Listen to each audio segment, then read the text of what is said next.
에베소서 3장 1절에서 13절 봉독하겠습니다.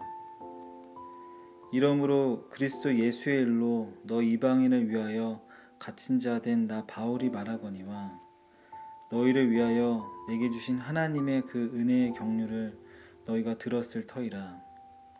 곧 계시로 내게 비밀을 알게 하신 것은 내가 먼저 간단히 기록함과 같으니 그것을 읽으면 내가 그리스도의 비밀을 깨달은 것을 너희가 알 수 있으리라.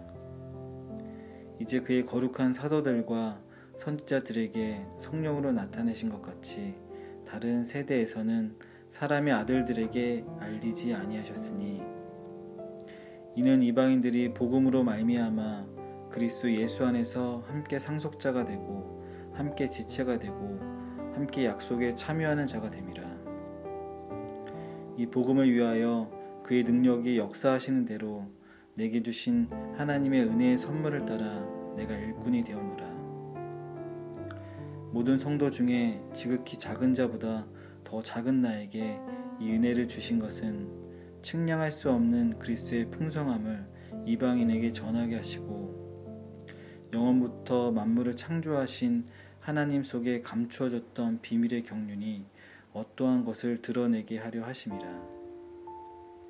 이는 이제 교회로 말미암아 하늘에 있는 통치자들과 권세들에게 하나님의 각종 지혜를 알게 하려 하심이니 곧 영원부터 우리 주 그리스도 예수 안에서 예정하신 뜻대로 하신 것이라.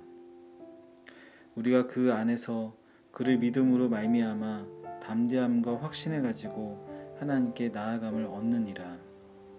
그러므로 너희에게 구하노니 너희를 위한 나의 여러 환난에 대하여 낙심하지 말라. 이는 너희의 영광이니라. 아멘. 네, 오늘 우리가 함께 나눌 말씀은 에베소서 3장 1절부터 13절까지의 말씀입니다. 바울은 이 편지를 쓸 때 감옥에 갇혀 있었습니다. 바울이 감옥에 갇힌 이유는 예수 그리스도의 복음을 전했기 때문입니다. 생각해보면 바울은 왜 이렇게 감옥에 갇힘에도 불구하고 계속해서 복음을 전하고 있는 것일까 라는 생각을 해보게 되는데요. 그것은 그가 하나님의 구원의 역사의 비밀을 깨달았기 때문입니다. 하나님의 구원의 계획을 알게 된 그는 그야말로 자신의 모든 것을 걸고 그 하나님의 일을 해나가고 있는 것이죠. 그렇다면 바울이 깨닫게 된 그 하나님의 구원의 비밀, 그 구원의 계획은 무엇인가 살펴보면 그것은 그리스도 안에서 이제 유대인에게만 주어졌다고 생각했던 하나님의 구원이 이방인에게도 동일하게 주어지게 되었다는 것입니다. 사실 오늘 우리의 입장에서 보자면 그 사실이 그렇게 대단하게 느껴지지는 않을 수 있습니다. 그런데 이런 생각을 우리가 좀 해보면 좋을 것 같아요. 아버지가 자기의 자녀들에게 상속해 주기로 한 것이 있습니다. 그런데 어느 날 아버지가 옆집에 있는 아이들을 데려다가 자신의 아이들에게 상속해 주기로 약속했던 그것을 그 아이들에게도 동일하게 상속해 주겠다고 결정한 것입니다. 이게 원래 아들의 입장에서 보자면 조금 억울해 보일 수 있고 마음에 들지 않을 수 있는 것이죠. 바울이 지금 이야기하고 있는 것이 바로 이런 거예요. 바울이 깨닫게 된 것은 하나님이 이제 그리스도 예수 안에서 그렇게 하시기로 결정하셨고 그 사실을 바울이 알게 됐다는 것입니다. 바울은 이 사실을 에베소 교인들에게 지금 다시 한번 이야기하고 있는 것이죠. 그래서 오늘 6절에 보면 이제 이방인들이 복음으로 말미암아서 그리스도 예수 안에서 함께 상속자가 되었고 함께 약속에 참여하는 자가 되었다고 말하고 있습니다. 이 얼마나 놀랍고 대단한 일인가요? 원래 자식이 아닌데 그들과도 함께 상속해 주기로 아버지가 결정한 것이죠. 하나님은 그런 분이십니다. 이제 그리스도 안에서 모든 이들에게 자기 아이들뿐만 아니라 모든 사람들에게 하나님의 약속과 하나님의 상속이 가능해진 것입니다. 그렇다면 이 약속의 상속을 그리스도 안에서 받게 된 사람들은 이제 어떤 삶을 살아야 할까 생각해 보면 모든 사람들에게 이 사실을 알려야만 합니다.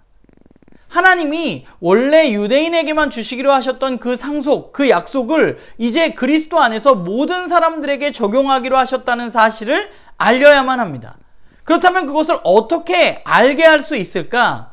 바울은 여기서 굉장히 중요한 이야기를 하고 있는데 그게 뭐냐면 바로 교회를 통해서, 교회로 인해서 그 일이 가능하다고 말하고 있는 것이죠. 교회로 말미암아서 이 세상의 모든 통치자들과 권세자들에게 하나님의 각종 지혜가 알려지게 될 것이라고 바울은 오늘 본문 10절에 말하고 있습니다. 교회의 존재 이유는 무엇인가 하면 세상에 하나님의 구원의 복음의 비밀을 알리는 것입니다. 그런데 이렇게 하기로 한 그 아버지 하나님의 구원의 계획은 갑자기 생긴 게 아니라 사실은 처음부터 아버지 하나님은 그런 계획을 가지고 계셨던 거죠. 그렇기 때문에 원래 자녀라고 여김받았던 유대인들이 억울해할 필요가 없습니다. 왜냐하면 아버지는 원래 그러기로 결정을 하셨기 때문이에요. 문제는 뭐예요? 유대인들이 그것을 몰랐을 뿐입니다. 이제 그들이 해야 될 일은 뭐냐 하면 이 사실을 받아들이고 함께 교회로 이제 하나님의 지혜를 이 세상에 알리는 것, 그것이 바로 유대인이나 이방인이나 그리스도인 된 자들이 해야 할 일입니다. 바울은 그 사실을 먼저 깨달은 자로서 지금 최선을 다하고 있는 것이죠.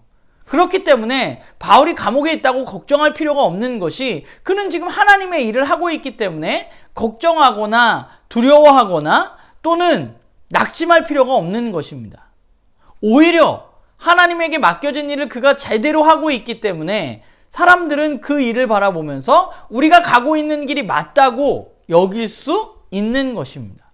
말씀을 보면서 하나님과 관계 없었던 이방인들을 사실 그리스도 안에서 하나님의 상속자로, 또 유대인들과 한 지체로, 또 하나님의 약속에 참여한 자로 여기게 된 것은 그야말로 놀랄 일이라는 생각을 해보게 됩니다. 이제 그리스도인 된 자들은 이 일이 얼마나 놀랍고 대단한 일인가를 알아야만 합니다. 그리스도 안에서 모두에게 주어진 그리스도의 풍성함, 이것은 그야말로 놀라운 상입니다. 우리에게 주어진, 우리가 그리스도 안에서 누리게 될 그 하나님이 주신 상속의 상은 작은 것이 아니라 굉장히 놀라운 것입니다. 그리스도 안에서의 풍성함은 우리가 생각하는 것보다 훨씬 더 크고 놀라운 것입니다. 그렇기 때문에 우리가 해야 할 일은 뭐냐면 그 그리스도의 풍성함을 누리는 것입니다. 우리는 그리스도의 풍성함을 우리의 삶 속에서 얼마나 누리고 있는가 하는 것을 뒤돌아보게 됩니다. 예수님으로 인해서 주어진 그 풍성함을 저와 여러분은 얼마나 우리의 일상 가운데 누리고 살아가고 있는지 우리 자신을 좀 돌아보았으면 좋겠어요. 그리고 더불어서 그리스도 안에서 주어진 그 풍성함이 우리가 정말 좋다면 이제 우리는 그것을 알려야만 합니다. 우리가 맛있는 집에 가서 맛집을 발견하면 내가 사랑하는 사람들, 내 주변에 있는 사람들과 그것을 함께 나누잖아요. 우리가 그리스도 안에서 주어진 그 풍성함이 정말로 우리들에게 좋다면 우리는 그것을 나누고 알려야만 합니다. 그것이 바로 먼저 그 풍성함을 알게 된 사람들이 해야 되는 일인 거죠. 교회는 사실 그 일을 위해서 존재하는 것입니다. 이 세상에 그 그리스도 안에서의 풍성함을 어떻게 알릴 수 있는가? 교회의 모습을 통해서, 교회가 말하는 바를 통해서 알릴 수 있는 것입니다. 이방인과 유대인의 그 큰 벽이 사라졌듯이 세상에 여러 가지 벽들이 있을지라도 교회는 그 벽이 없음을 드러내는 존재여야만 하고 세상에 그 이야기를 하는 그런 공동체여야만 합니다. 우리가 바로 그런 교회인 것이죠. 그런 교회가 되기 위해서 우리는 먼저 그리스도의 풍성함을 누려야만 하는 것입니다. 그래서 사실 말씀을 보면서 오늘 두 가지 고민을 하게 되는 것 같아요. 첫 번째는 우리가 어떻게 그리스도의 풍성함을 잘 누릴 수 있을까 하는 것이고, 두 번째는 그 풍성함을 우리는 어떻게 드러낼 수 있는가 하는 것이죠.